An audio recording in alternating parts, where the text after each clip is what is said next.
विवाह मिटाना है, हम बच्चों ने ठाना है, हम बच्चों ने ठाना है, हम बच्चों ने ठाना है।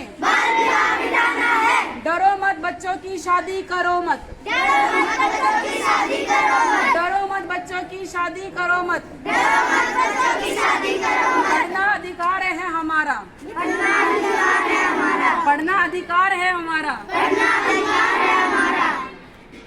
हम बच्चों ने ठाना है, बाल विवाह मिटाना है, हम बच्चों ने ठाना है, बाल विवाह मिटाना है। बोले ना, बच्चों ने ठाना बाल विवाह मिटाना, आपने ये बोलना। ठीक है, पीछे के रहना आपको। हाँ जी, साथ साथ में बोलना। हम बच्चों ने ठाना है, हम बच्चों ने ठाना है। डरो मत बच्चों की शादी करो मत, डरो मत बच्चों की शादी करो मत। हम बच्चों ने ठाना है, बाल विवाह मिटाना है, हम बच्चों ने ठाना है, हम बच्चों ने ठाना है। जय हिंद जय भारत। ये काम करती है बच्चों का मतलब जो लोग 18 साल से कम के होते हैं उन बच्चों के लिए। हमारी संस्था काम करती है child marriage, child education, child labour और पॉक्सो के ऊपर। चाइल्ड लेबर के लिए क्या होता है, जो भी 14 साल से कम के बच्चों से बाल मजदूरी कराई जाती है, या किसी भी लड़की की शादी 18 साल से कम की जाती है, या किसी भी लड़की की शादी 21 साल से कम की जाती है, तो वो गैर कानूनी होता है।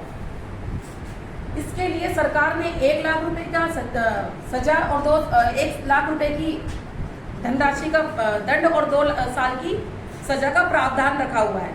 अगर कोई भी चाइल्ड मैरिज करता है, उसके अंदर दोषी लड़का और लड़की ही नहीं, उनके सगे संबंधी, परिवार सभी होते हैं। बेटा आप जानते होंगे कि सोचते कि बच्चा लड़का लड़की ने शादी कर ली तो सिर्फ उसके अंदर वही अपराधी हैं, पर अपराधी वो सभी हैं उसके अंदर जो भी उस शादी को अटेंड कर रहे हैं। अटेंड करने वाले आपके मम्मी पापा, भाई बहन, परिवार, सगे संबंधी, आने वाले रिश्तेदार, आपकी शादी में जो टेंट लगा रहा है, आपकी शादी के अंदर जो खाना बना रहा है, जो घोड़ी वाला है, बैंड वाला है, वो सभी की सभी क्या होते हैं, उसके गुनहगार होते हैं। तो आपको ये चीज समझ के चलनी है कि अगर ऐसी शादियां गांव में, कस्बों में, आपके आसपास किसी की होती है तो उसके अंदर आपको ध्यान रखना है। अगर आप इस तरीके की शादी अटेंड करते हो या आप लोग ऐसी शादियां करते हो तो आपके ऊपर भी सरकार क्या करेगी, कार्रवाई करेगी। हमारे ऊपर 18 स्टेक होल्डर काम करते हैं। कौन करते हैं हमारे ऊपर? 18 स्टेक होल्डर। अगर हम जिस गांव में पंचायत में रह रहे होते हैं उस गांव के सरपंच, एमसी, सेक्रेटरी, आशा वर्कर, आंगनबाड़ी वर्कर, जो हमारी बाल संरक्षण अधिकारी, हम सारे के सारे क्या होता है, आपके क्या है, संरक्षक है। आपके साथ कुछ भी गलत होता है तो उसके जिम्मेदार वो सभी है, पर लेकिन सबसे पहले आप हो। इंसान अगर उसके साथ कुछ गलत हो रहा है तो उसकी आवाज किसको उठानी है? उसको अपने आप उठानी है। अगर आपकी कोई शादी 18 साल से पहले करना चाहे, पेरेंट्स करना चाहे, तो उन्हें मना करोगे आप कि हमारी शादी 18 साल से पहले ना करो, क्योंकि ये चीजें आप पढ़े लिखे हो, इस दौर से गुजर रहे हो, आपको पता होना चाहिए कि शादी की उम्र क्या है। आप सभी को पता होगा लड़कियों के लिए शादी की उम्र कितनी साल है, और लड़कियों के लिए शादी की उम्र लड़कों के लिए 21 साल है। अगर इससे कम की शादी करते हैं तो क्या कहलाएगी? बाल विवाह। अगर लड़का 21 साल का और लड़की 17 साल की है तो कौन सी मैरिज है वो?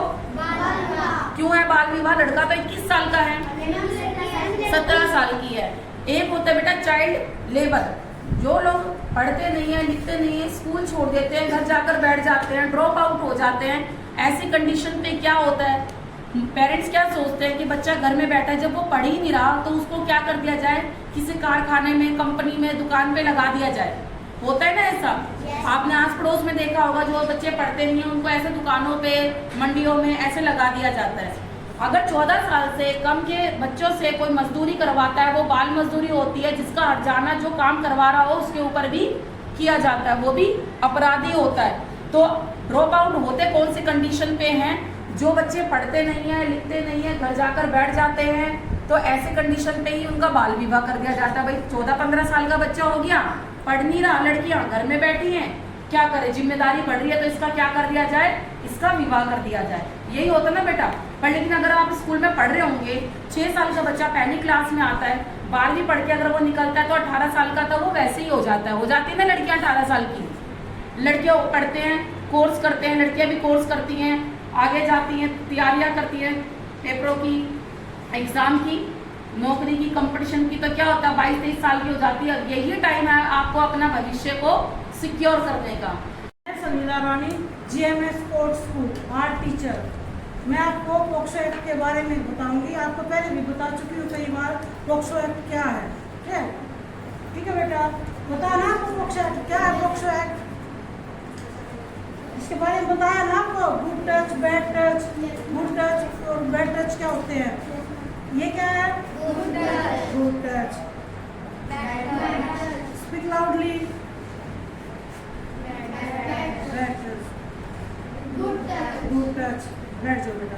आपको बताया इसके बारे में गुड टच और बैड टच से आपको ये पता लग जाएगा कि आपके फेवर में कौन है और आपके फेवर में कौन है और कौन आपको हानि पहुंचाना सकता है। इसके बारे में आपको पता लग जाएगा। आपके जो नुकसान पहुंचाने के लिए जरूरी नहीं है कि आपके पड़ोसी या आपके घर से बाहर का हो, उसमें आपके घर के फैमिली के मेंबर्स भी इन्वॉल्व हो सकते हैं। आपकी सेफ्टी सिर्फ आपके मम्मी और पापा तक ही है, ठीक है, या आपके दादा दादी। आपको जो सेक्सुअल हरासमेंट कर सकते हैं आपके मामा, चाचा, बड़े भाई, पड़ोसी या उसमें कोई भी हो सकता है। इसमें ये बिल्कुल भी शर्म नहीं करनी है कि चाचा बैड टच करने के लिए चाचा भी हो सकते हैं, मामा हो सकते हैं, या कोई आपका पड़ोसी या आपका रिश्तेदार, खास रिश्तेदार भी इसमें हो सकता है। ठीक है, उसकी सिफारिश उसी टाइम अपने मम्मी को करोगे। शिकायत किसको करोगे, मम्मी को, जिस पे आपको फेथ है। अगर मम्मी भी आपकी बात नहीं सुनती तो कहाँ करोगे, इसके बाद आप अपनी टीचर को बताओगे। आपकी टीचर आपके फेवर में हमेशा खड़ी मिलेगी। ओके, इसके बाद जो आपके फादर हैं, कई बार क्या होता है फैमिलीज में फादर भी इस चीज में इन्वॉल्व हो जाते हैं। जरूरी नहीं है कि फादर भी आपके फेवर में हो, तो वहाँ पे आप किसको शिकायत करोगे, या तो आपके फेवर में कौन है, मम्मी है या आपके टीचर है। तो आपका बैड टच, गुड टच, कहीं भी आपको कोई आर्ग्यूमेंट करता है बैड लैंग्वेज में, ठीक है, बैड लैंग्वेज में कोई भी आर्ग्यूमेंट करता है, या तो अपनी मम्मी को बताओ या फिर टीचर को बताओ। उस बात को आपने छुपाना नहीं है, अंदर रखना नहीं है।